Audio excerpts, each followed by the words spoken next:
हाय दोस्तों, स्वागत है आप सबका मेरे चैनल में। दोस्तों, आज की इस वीडियो में हम आपको थाईलैंड के एक शापित सांप की कहानी सुनाएंगे। दोस्तों, वीडियो स्टार्ट करने से पहले प्लीज़ चैनल को सब्सक्राइब कर लीजिए, बेल आइकन को प्रेस कर लीजिए और चलिए स्टार्ट करते हैं। दोस्तों, हाल में एक ऐसी जगह का पता चला है जिसने सभी का ध्यान अपनी तरफ आकर्षित कर लिया है। ये जगह थाईलैंड के खोंगलोंग के पास पाई गई है। यहाँ एक ऐसी चट्टान मिली है जिसकी आकृति एक सांप से पूरी तरह मिलती जुलती है, जो पिछले हफ्ते से चर्चा का विषय बनी हुई है। इस चट्टान को देखकर आप सभी भी चौंक जाएंगे, क्योंकि ये एक बड़े सांप से बहुत हद तक मिल रही है। इसे देखकर लगता है जैसे एक असली सांप एक चट्टान में बदल गया हो। ये सांप की चट्टान अपने आप में बहुत रहस्य समेटे हुए है। भारतीय दंत कथाओं में और अन्य जगह की दंत कथाओं में नागों के बारे में बहुत कुछ लिखा होता है, पर क्यों इस तरह की चट्टान का मिलना न जाने क्यों नागलोक के होने का दावा करता है। यहाँ के स्थानीय लोग इसे शापित राजा उल्लू से जोड़ते हैं और ये मानते हैं कि ये सांप एक दिन वापस चट्टान से सांप बन जाएगा और फिर सांप से इंसान। अब आपको हम राजा उल्लू की शापित होने की कहानी सुनाते हैं। बात बहुत ही ज़्यादा पुरानी है। ये घटना खोंगलोंग लेक के पास की है, जो कि ब्योंग खोंगलोंग जिले की है। ये जिला थाईलैंड में पड़ता है। उस समय इस जगह का नाम रातपा नाखेन था, जिसके राजा थे उलू। राजा उलू की पत्नी का गिमिंगल्या और पुतनी का नाम क्यूकाम था। क्यूकाम की शादी बाद में संपन्नता से हो गई थी। संपन्नता के पुत्र का नाम था फाहुंग। फाहुंग बहुत बुद्धिमान और सुंदर युवक था। एक बार फाहुंग की मुलाकात एक बहुत सुंदर युवती नाक्रांत रानी से हो गई थी, जिसे देखकर फाहुंग को उससे प्यार हो गया था। समय के साथ साथ दोनों का मिलना जुलना भी काफी बढ़ गया था। फाहुंग ने नाक्रांत रानी के सामने शादी का प्रस्ताव रखा और महल में रहने का पूछा। नाक्रांत रानी इस बात से बहुत ज़्यादा खुश हो गई कि फाहुंग उससे बहुत ज़्यादा प्यार करता है, किंतु मन ही मन उसे एक बात की चिंता भी सताई जा रही थी कि जब फाहुंग को इस बात का पता चलेगा कि नाक्रांत रानी मनुष्य नहीं है, तो फाहुंग को उसे छोड़ देगा।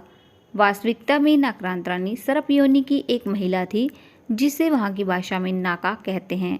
नाक्रांत रानी ने ही सबसे पहले फुआंग को देखा था और उसे आकर्षित करने के लिए ही सुंदर स्त्री का रूप भी धारण कर लिया था। अब इस दुविधा से बचने के लिए नाक्रांत रानी नागलोक गई और अपने प्रेम से संबंधित बात अपने पिता को बता दी, जो कि नागलोक के राजा थे। नाक्रांत रानी एक इंसान से शादी करना चाहती थी और इस बात से नागलोक के राजा बहुत ज़्यादा परेशान हो गए थे, क्योंकि आज तक कभी इंसानों की और नागों की शादी नहीं हुई है। इसलिए वो अपनी पुत्री की शादी एक इंसान से नहीं करना चाहते थे।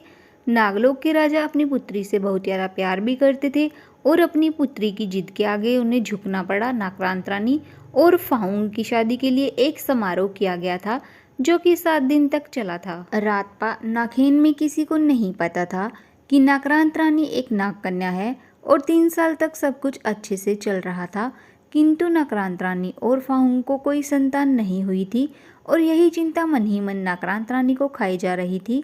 मनुष्य योनि में वो चिंता के कारण बहुत ज़्यादा बीमार रहने लग गई थी, जिसके कारण उसने दोबारा सर्प योनि में जाने का फैसला कर लिया।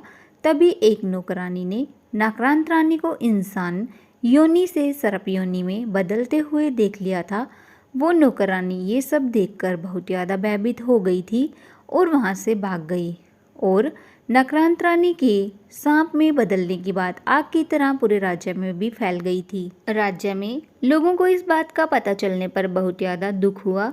नाक्रांत रानी ने सर्प योनि से पुनः मनुष्य योनि में आने की बहुत कोशिश की, किंतु बीमार अवस्था के कारण वो ऐसा नहीं कर पाई थी। धीरे धीरे नाक्रांत रानी लोगों के मन से निकलती चली गई। राजा उलू ने नागलोक के राजा के लिए एक पत्र लिखा था और कहा कि वे यहाँ आकर अपनी पुत्री को ले जाएं। फाहुंग ये सब देखकर बहुत ज़्यादा उदास हो गया था, क्योंकि वो नाक्रांत रानी की कोई मदद नहीं कर पा रहा था।